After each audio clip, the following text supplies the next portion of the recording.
ગુરુ માતા સુદીક્ષાજી સાત સંગાતજી પ્રેમથી બોલજો ધન્ય નિરાકારજી। આજે આપણે સજ્જનતા અને મધુર વ્યવહાર વડે પરમાત્માની પ્રાપ્તિ થાય છે। તો કોના મનની અંદર શું છે તેનો પરિચય તેના વ્યવહારથી જાણી શકાય છે। જે રીતે દારૂ પીનાર કે લસણ ખાનારના મુખમાંથી દુર્ગંધ આવશે, એ જ રીતે જેની અંદર દુર્ભાવનાઓ, અહંકાર અને દુષ્ટાનું હલકાપણું ભર્યું હશે, તે બીજાની સાથે અભદ્રતાપૂર્વક એટલે ખોટો વ્યવહાર કરશે। તેની વાણીમાં કર્કશતા અને અસભ્યતા સાથે અટકશે। બીજા સાથે એવી રીતે બોલશે કે જેમાંથી સામા માણસને હલકો બનાવવાનો, ચીડાવવાનો, તેનો તિરસ્કાર કરવાનો અને મૂર્ખ સિદ્ધ કરવાનો ભાવ ટપકશે। આવા લોકો બીજા ઉપર કોઈ મોટાઈની છાપ નહીં છોડી જતાં ઉલટાના તિરસ્કાર અને ધૂણા શપથ અને વેરના ભાગીદાર બની રહે છે। કટુ વચન મર્મભેદી હોય છે, તે જેમના ઉપર છોડવામાં આવે છે તેને તરફાવી નાખે છે અને સદાને માટે શત્રુ બનાવી દે છે।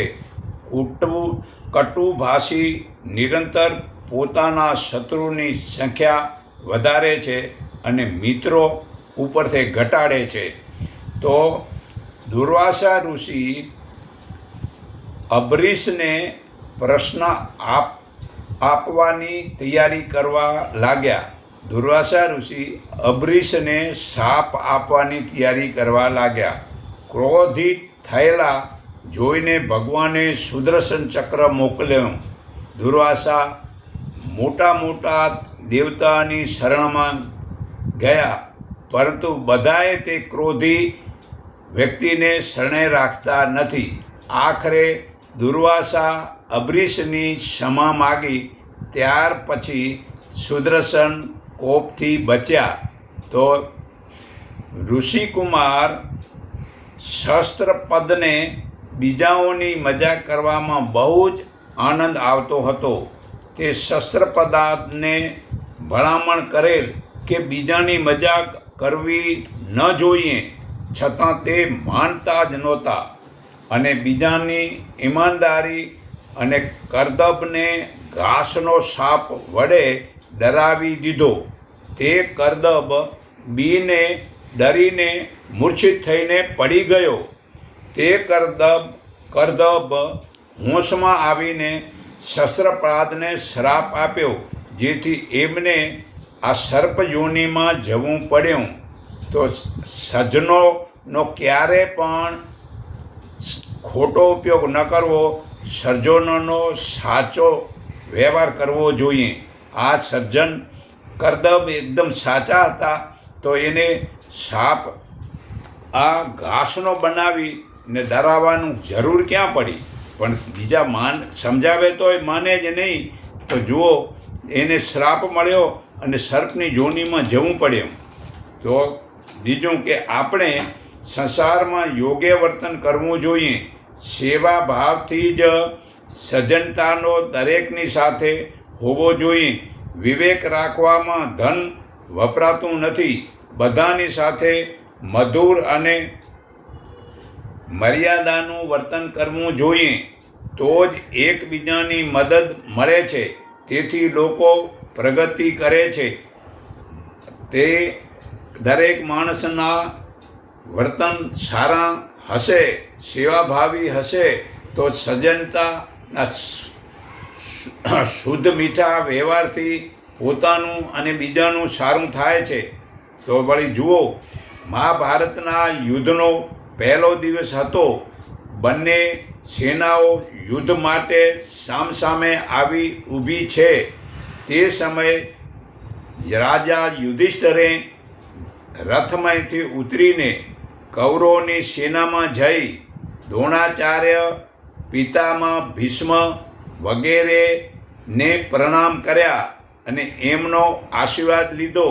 આ બાજુ અર્જુને ચિંતા થઈને શ્રી કૃષ્ણને પૂછ્યું કે આ યુધિષ્ઠિરે શું કર્યું? કૃષ્ણએ કહ્યું કે અડધું મહાભારતને જીતી લીધું સમજો અને અડધું બાકી રહ્યું છે. તે જીતવા માટે હવે તમે બધાએ યુદ્ધ શરૂ કરો.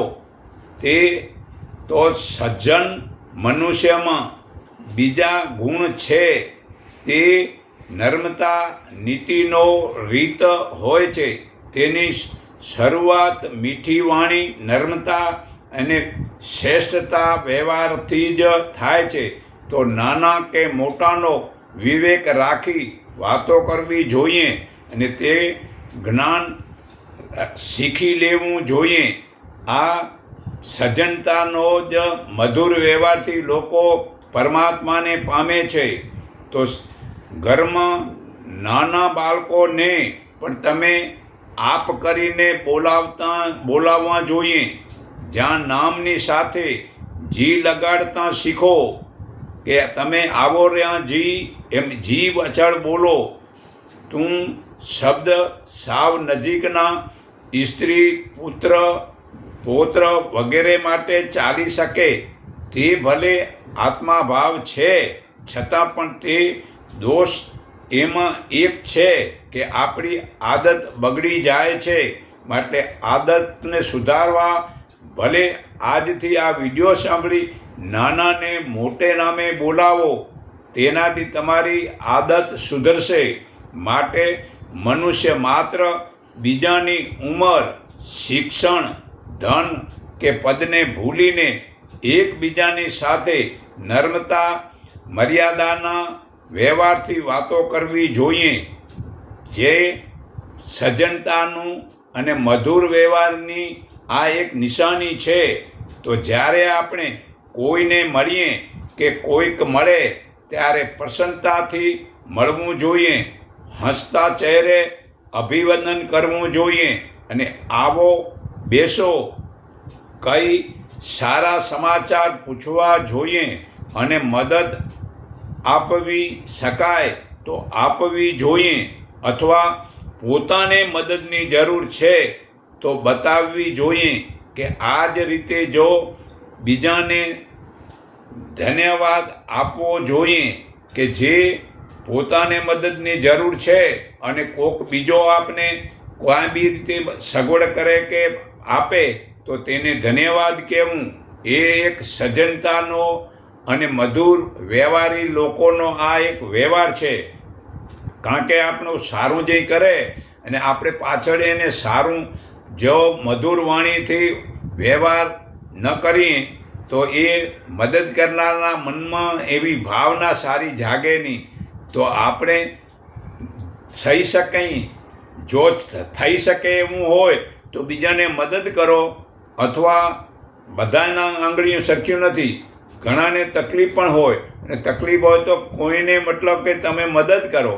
અને મદદ બધાને જરૂરી એ છે અને મદદ કરે એને મનમાં અભિમાન ન લાવવું અને મદદ લેનારને પણ થોડુંક એના પ્રત્યે હાવભાવ ધરાવવા જોઈએ. તો જુઓ, જાપાનના સમ્રાટનો પુત્ર નોકરોની જેમ સેવા કરતો હતો અને તે બીજાને સજ્જનતાની પ્રેરણા શીખવતો હતો. તે પદ અને પ્રતિષ્ઠાવાળો નથી આપી શકતા, કારણ કે જેને એટલો પદ ને પ્રતિષ્ઠા હોય તે સેવા કરવામાં તૈયાર જ થશે નહીં. એ એની ખુરશીમાંથી બેઠા રહે કે ઉઠે તો મતલબ કે બીજાને મતલબ સેવા કરે ને. એટલે પદ અને પ્રતિષ્ઠાવાળામાં અભિમાન હોય છે. તો પદ પ્રતિષ્ઠા ભલે તમે પ્રાપ્ત કરો પણ તમારામાં સજ્જનતાના મધુર વ્યવહાર સેવાથી જ થશે. આ જ્યાં સુધી સેવાનો ભાવ સમજ્યા નથી તો તમારી આ પદ અને પ્રતિષ્ઠા ખોટી છે. તો મોટા જેવો વ્યવહાર કરશે તેવું મોટા જેવો વ્યવહાર કરશે એટલે સજ્જનતા જેવો વ્યવહાર કરશે તેવું બાળકો શીખશે. તો હું તમને ઘણી બધી સમજણ એવી આજે આપું છું કે આળસુ લોકો દેશને ગુલામ બનાવે છે. યાદ રાખો, આ અથર્વવેદ 12:1-7 પુરાવો છે. રાષ્ટ્રના નિર્માણ માટે આપણે બધા નાગરિકો કર્મશીલ અને જાગૃત થઈએ. જે દેશમાં આળસુ લોકો હોય છે તે દેશ ગુલામ થઈ જાય છે. રાષ્ટ્રની ઉન્નતિ માટે આધ્યાત્મિક, ચારિત્ર, સાંસ્કૃતિક, આર્થિક, ઔદ્યોગિક એમ બધા જ ક્ષેત્રમાં પ્રગતિ થવી જરૂરી છે. ત્યારે જ એક સ્વસ્થ, સબળ અને સમર્થ રાષ્ટ્રનું નિર્માણ થાય છે. એક જમાનામાં ભારત રાષ્ટ્ર જગતગુરુ કહેવાતું હતું. વર્ણ વ્યવસ્થાની અને સ્વસ્થ પરંપરાને અનુરૂપ બધા લોકો જાગૃત રહીને સતત કર્મ કરતા હતા. તેઓ પોતાની ઉન્નતિ કરતા હતા અને રાષ્ટ્રનો પણ વિકાસ કરતા હતા. પણ હાલમાં આપણા લોકો આળસુ બની ગયા છે અને તે અનેક પાપો પેદા કરે છે. આળસ બધા પાપનું મૂળ છે. પરમાત્મા પણ ચેતન અને ઉદ્યમી લોકોને જ પ્રેમ કરે છે. આળસુ લોકોને પ્રેમ કરતા જ નથી પરમાત્મા. જે પુરુષાર્થ કરવામાં તૈયાર રહે છે તેને જ સહાય કરવામાં પરમાત્મા પણ પાછા રહેતા જ નથી. પણ આળસુ લોકો ભાગ્યના ભરોસે બેસી રહે છે અને તેથી હંમેશા ગરીબ જ રહે છે. અથવા ધનવાન હોય અને આળસમાં બદલે નોકરથી કામ કરાવે અને પોતે નહીં કરે તો શરીરમાં રોગ તો થવાનો જ છે. તો ખરેખર બળવાન, કર્તવ્ય વ્યવહારણ અને ઈમાનદાર લોકોને જ જીવનનો લાભ મળે છે. આળસુ અને શંકાવાળા લોકોની ઉન્નતિ થતી નથી. વૈજ્ઞાનિક પ્રગતિ, સુખ, સગવડો જેટલી વધી છે તેટલા જ લોકો આળસુ થતા જાય છે. મહેનત કરતા નથી. પરિણામે સમાજમાં ચોરી, લૂંટફાટ, ભ્રષ્ટાચારી, છેતરપિંડી, અપહરણ વગેરે વધ્યા છે. રોજ નવા પાપો થાય છે. પહેલાંના આચાર્યનો ઉપદેશ અને રાજદંડ અને રાષ્ટ્રના વિકાસ માટે લોકોને જાગૃત રાખતા હતા. અત્યારે તેઓ પોતે જ સ્વાર્થમાં આંધળા થઈને ભ્રષ્ટ બની ગયા છે. આચાર્યો અને રાજનેતાઓ આજે એટલા નીચે ઉતરી ગયા છે કે દેશને ફરીથી ગુલામી માટે મજબૂર કરી રહ્યા છે. હાલમાં સંસ્કૃતિ કોઈને ગમતી નથી. બધાને મોજ શોખ જોઈએ છે. પોતાના ઘરમાં સંસ્કાર જ ભૂલી રહ્યા છે અને ખાનપાન, રહેણી-કહેણી, બોલચાલ દરેક બાબતમાં વિદેશી નકલ કરવા લાગ્યા છે અને નથી ઘરના કે નથી ઘાટના રહેતા.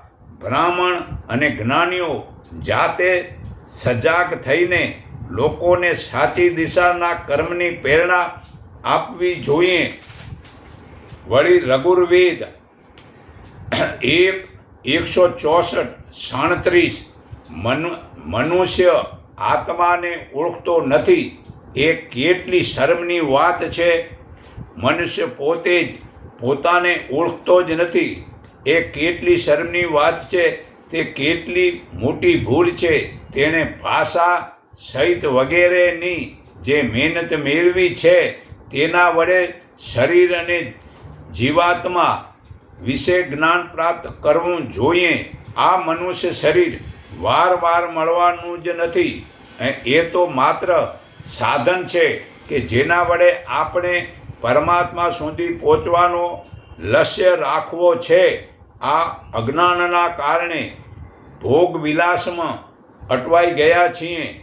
ધન દોલત અને સાધનો, પત્ની, પુત્ર, ભાઈઓ, મિત્રો, સગાઓ એ બધા આપણા કોઈક જ કામમાં આવવાના નથી. કામમાં આવશે માત્ર આપણા સત્કર્મો, પુરુષાર્થો.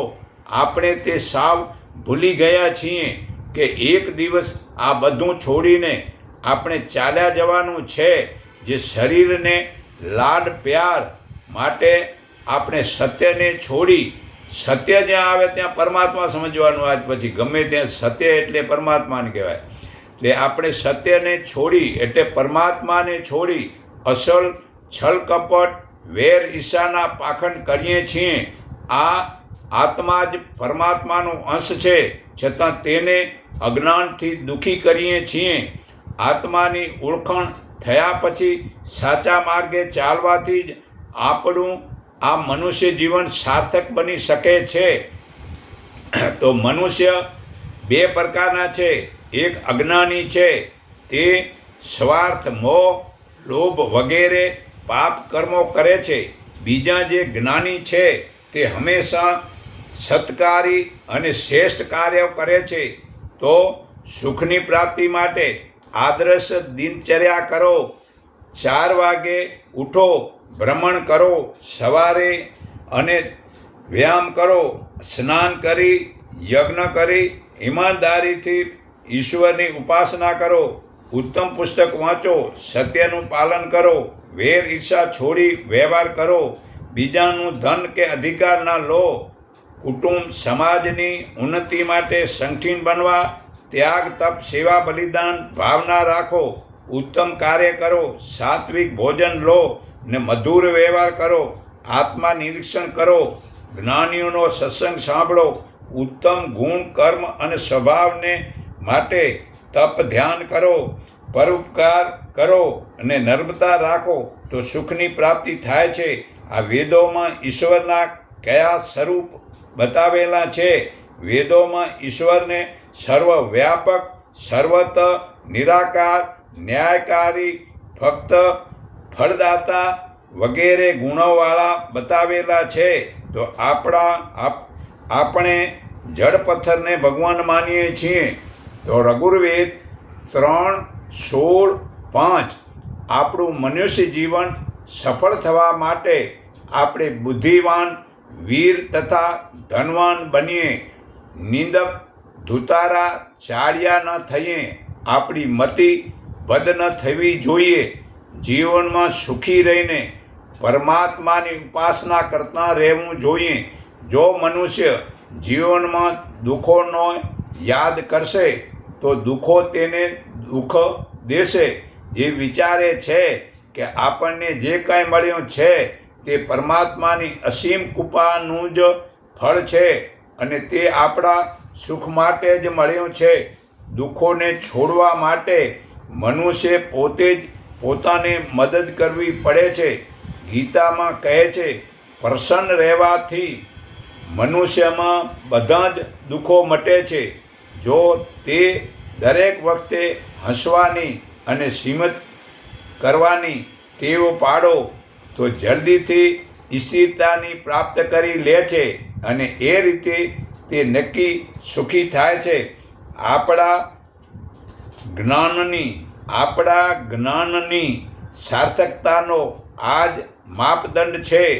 આપણા ભારતની સંસ્કૃતિ, સભ્યતા, આચાર વિચાર, રીત રિવાજ હશે તો જ ઈશ્વર ભક્તિ, રાષ્ટ્રભક્તિ, માતા પિતાની સેવા, ધાર્મિક સદ્ગુણોની ચારિત્રતા તથા ત્યાગ, તપ, સેવા તેઓ તો આપણા પ્રાચીન વૈદિક ધર્મ ઇતિહાસ, ઈશ્વર, જીવ, પ્રકૃતિ, વેદ, ગીતા, યોગ તથા મહાપુરુષોના વર્તનનું જ્ઞાન થાય તો જ ભવિષ્યમાં સમાજમાં સુખ, શાંતિ, સદાચાર, સેવાભાવ વગેરે થઈ શકે છે. એક જ માનવ ધર્મ એટલે વેદ, ગીતા વગેરે ધાર્મિક ગ્રંથો પર આધારિત સત્ય સનાતન ધર્મ જેને ધારણ કરવાથી પોતાનું, કુટુંબનું, સમાજનું, રાષ્ટ્રનું તથા જીવોનું કલ્યાણ થાય છે, જેનાથી અન્યાયથી બીજા જોડે હિંસાનો વ્યવહાર ક્યારેય કોઈની સાથે થતો નથી. એક જ માત્ર માનવ ધર્મ. જગતમાં બે પદાર્થ હોય છે, એક જડ, બીજો ચેતન. એક જડ છે જેમાં જ્ઞાન નથી હોતું, તેમજ સુખ દુઃખનો અનુભવ થતો નથી. જેમ કે પૃથ્વી છે, પથ્થર, મૂર્તિ, લોખંડ વગેરે તે જડ વસ્તુ છે, તેને સુખ દુઃખનો કાંઈ પણ અનુભવ થતો નથી. બીજું ચેતન, જેમાં જ્ઞાન હોય છે, જેને સુખ અને દુઃખનો સમજી શકે છે, એમને ચેતન કહેવાય છે. તે આત્મા છે. અને બીજો પરમાત્મા છે. આ જીવાત્મા ચોરી કરવાથી સુખી દુઃખી થાય છે, પરંતુ પરમાત્મા ક્યારેય દુઃખી થતા જ નથી. તે પરમાત્માને પામી લો તો જીવન સફળ થાય છે. તો સામવેદ 315 આપણે વિદ્વાન પુરુષોના સદુપદેશને જીવનમાં ઉતારીને આપણા આત્મા અને મનને નિર્મળ તેમજ પવિત્ર બનાવવા જોઈએ. દોષ, ખોટા દુર્ગુણોનો નાશ આ રીતે જ થશે. તો સંતોનું કહેવું છે કે જ્ઞાની થઈને એવો વિચાર કરો કે હું શરીર નથી, હું મન નથી, હું ઇન્દ્રિયો નથી, હું સચ્ચિદાનંદ સ્વરૂપ છું, હું શુદ્ધ ચેતન આત્મા છું. જ્યારે આવો વિચાર થઈ જાય ત્યારે ચારે બાજુ આ આભાર મંડળ કવચનો આનંદ અને પરમાનંદ જે છવાઈ જાય છે અને દુઃખ બિલકુલ નાશ થઈ જાય છે. પરંતુ શરીરને ભૂલવું નથી. ઇન્દ્રિયોને વશ રાખી ફક્ત આત્મા જ ધ્યાન કરવાનું શક્ય નથી. જો બધા લોકો એવું કરવા લાગે તો જીવન વિતાવવું પણ મુશ્કેલ બની જશે. તો એક વચલો રસ્તો એ છે કે હું શરીરનો માલિક હું જ છું અને આત્મા પણ હું જ છું. તેથી શરીરનું પણ ધ્યાન રહેશે અને આત્માનું પણ ધ્યાન રહેશે. તો પોતાની ઇન્દ્રિયોના પણ સંયમિત તથા મર્યાદિત ઉપયોગ કરવાથી દુનિયામાં રહેલા છતાં તે આનંદમાં રહે છે. આત્માના જ્ઞાનથી દોષ નાશ થાય છે અને સદ્ગુણો વધે છે. જીવન લક્ષ્ય પ્રાપ્તિનું આ એક જ સર્વોત્તમ સાધન છે. તો 3 દુઃખ કેમ થાય છે? આધ્યાત્મિક, પૂર, ભૂકંપ, દુષ્કાળ વગેરે પ્રકૃતિના કારણોથી થાય છે. અને આધ્યાત્મિક દુઃખ પોતાની ભૂલથી થાય છે. જે જ્ઞાન જાણવું છે એ જાણો નહીં તો પછી ભૂલું થાય. આદિ ભૌતિક દુઃખ, બીજા પશુ કોઈ શિંગડું મારે કે કોઈ પક્ષી ચાંચ મારે કે કોઈ મનુષ્ય મતલબ અપમાન કરે કે બંદૂક મારે વગેરે, તે આધ્યાત્મિક દુઃખ કહેવાય છે. તો જે આ આદિ ભૌતિક દુઃખ કહેવાય છે. તો આ આધ્યાત્મિક જ્ઞાન પ્રાપ્ત થાય તો એ દુઃખો ન થાય. પણ તે દુઃખોને છોડવાના 3 ઉપાય છે. એક શુદ્ધ જ્ઞાન, શુદ્ધ કર્મ ને શુદ્ધ ઉપાસના. તો શુદ્ધ જ્ઞાન ઈશ્વર, જીવ, પ્રકૃતિથી બનેલા પદાર્થનું બરાબર સ્વરૂપ જાણી એનો તે પ્રમાણે સારો ઉપયોગ કરવો. પરંતુ જરા પણ કોઈ બગાડ ન થાય તેનું ધ્યાન રાખવાનું. હું ઘણી જગ્યાએ જાઉં છું કે ભાઈ અહીંયા લાઇટ નથી જોઈતો, તો ત્યાં મતલબ સામેથી ઇલોક લાઇટ હળગાવી નાખે.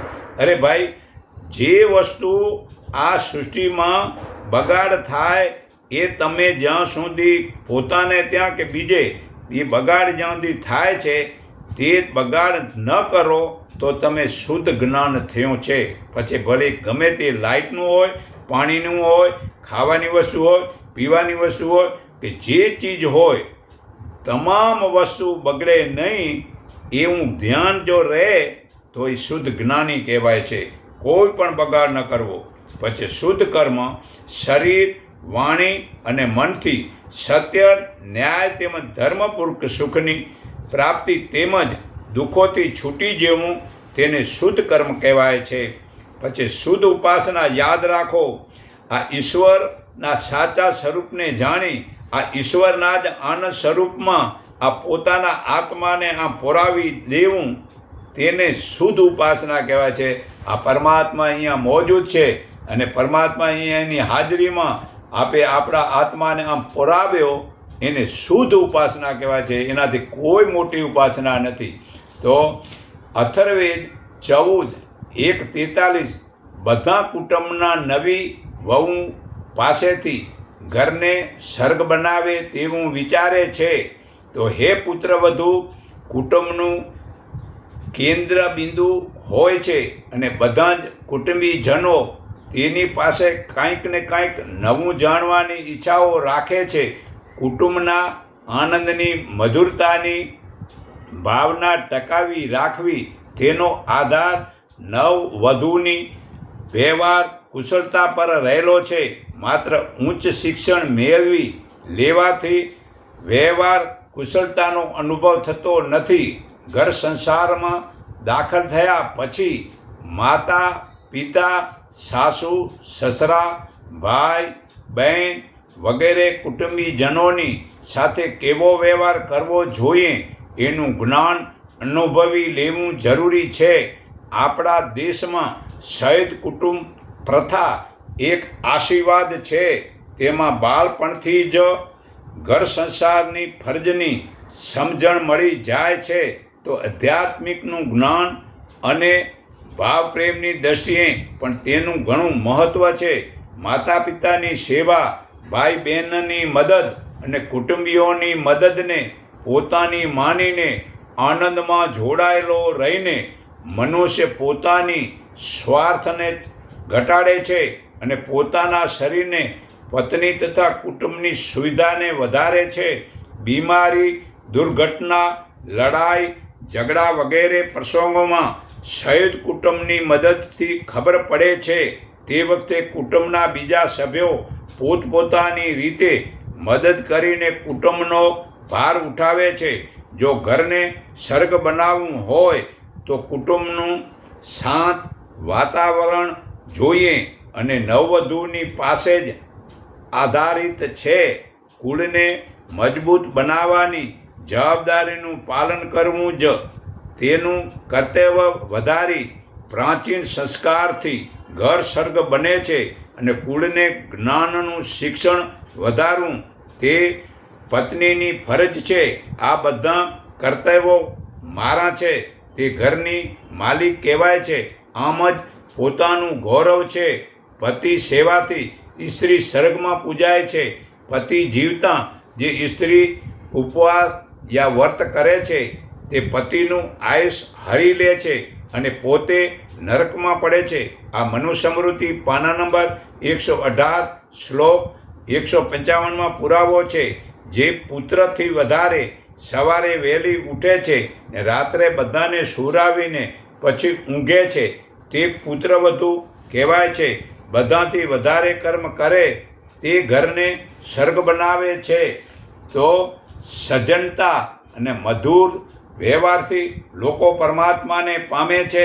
તો આ વિડીયો સાંભળી ને આજથી એકબીજામાં અરસપરસ સજ્જનતા કેમ પ્રાપ્ત થાય એ માટે પોતાને પુષ્કળ મહેનત કરવી પડે, પુષ્કળ બીજાને મદદ કરવી પડે.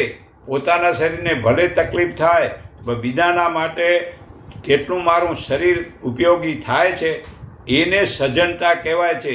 અને એ મધુર વ્યવહાર કરે તો જ આ જગતમાં એક સંકીર્ણ થાય છે અને બધા સુખી થાય છે. તો સર્વના હૃદયમાં રહેલા પરમાત્માને હું મારા હૃદય ભાવથી નમન કરું છું. એકને ઓળખો, એકને માનો, એક સંકીર્ણ થાવ, એટલું કહી હું મારી વાણી વિરામું છું.